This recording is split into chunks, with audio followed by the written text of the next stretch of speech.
The Danger of Lying in Bed by Mark Twain. The man in the ticket office said, "Have an accident insurance ticket also?" "No," I said, after studying the matter over a little. "No, I believe not. I'm going to be traveling by rail all day today. However, tomorrow I don't travel. Give me one for tomorrow." The man looked puzzled. He said, "But it is for accident insurance, and if you're going to travel by rail—" "If I'm going to travel by rail, I shan't need it. Lying at home in bed is the thing I'm afraid of." I'd been looking into this matter. Last year I traveled 20,000 miles, almost entirely by rail. The year before I traveled over 25,000 miles, half by sea and half by rail. And the year before that I traveled in the neighborhood of 10,000 miles, exclusively by rail. I suppose if I put in all the little odd journeys here and there, I may say I have traveled 60,000 miles during the 3 years I have mentioned, and never an accident. For a good while I said to myself every morning, "Now I have escaped thus far, and so the chances are just that much increased that I shall catch it this time. I'll be shrewd and buy an accident ticket." And to a dead moral certainty I drew a blank, and went to bed that night without a joint started or a bone splintered. I got tired of that sort of daily bother, and fell to buying accident tickets that were good for a month. I said to myself, a man can't buy 30 blanks in one bundle. But I was mistaken. There was never a prize in the lot. I could read of railway accidents every day. The newspaper atmosphere was foggy with them. But somehow they never came my way. I found I had spent a good deal of money in the accident business and had nothing to show for it. My suspicions were aroused, and I began to hunt around for somebody that had won in this lottery. I found plenty of people who had invested, but not an individual that had ever had an accident or made a cent. I stopped buying accident tickets and went deciphering. The result was astounding. The peril lay not in traveling, but in staying at home. I hunted up statistics, and was amazed to find that after all the glaring newspaper headlines concerning railroad disasters, less than 300 people had really lost their lives by those disasters in the preceding 12 months. The Erie road was set down as the most murderous in the list. It had killed 46 or 26, I do not exactly remember which, but I know the number was double that of any other road. But the fact straightway suggested itself that the Erie was an immensely long road, and did more business than any other line in the country. So the double number of killed ceased to be a matter for surprise. By further figuring, it appeared that between New York and Rochester, the Erie ran 8 passenger trains each way every day, 16 altogether, and carried a daily average of 6,000 persons. That is about 1 million in 6 months, the population of New York City. Well, the Erie kills from 13 to 25 persons of its million in 6 months, and in the same time 13,000 of New York's million die in their beds. My flesh crept. My hair stood on end. "This is appalling," I said. "The danger isn't in traveling by rail, but in trusting to those deadly beds.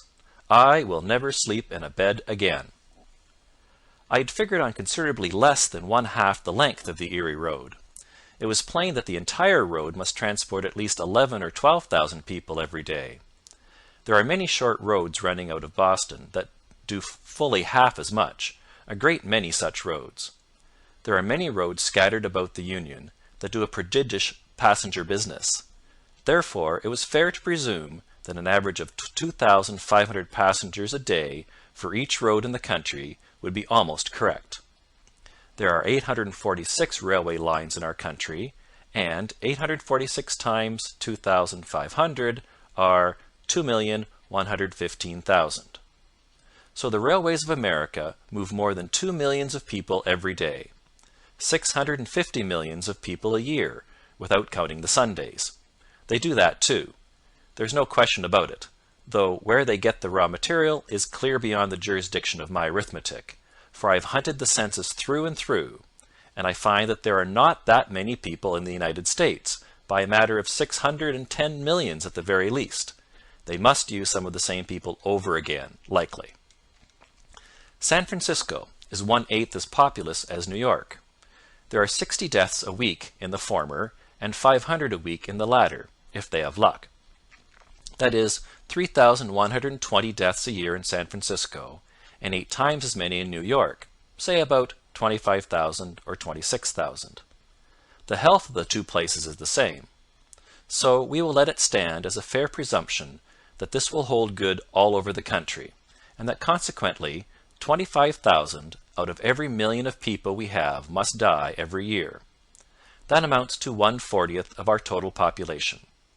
1 million of us, then, die annually.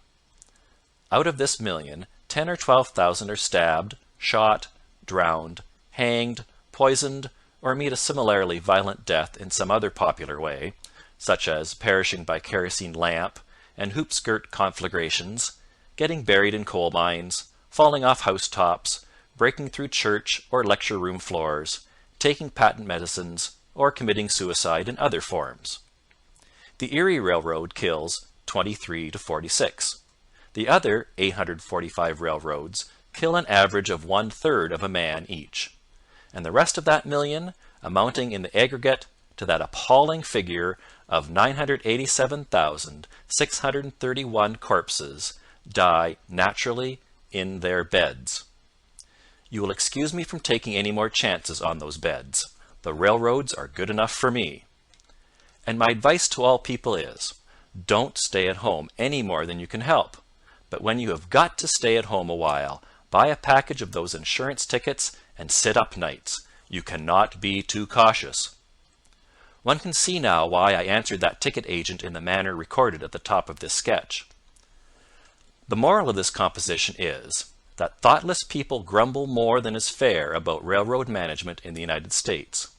When we consider that every day and night of the year full 14,000 railway trains of various kinds, freighted with life and armed with death, go thundering over the land, the marvel is not that they kill 300 human beings in a 12-month, but that they do not kill 300 times 300.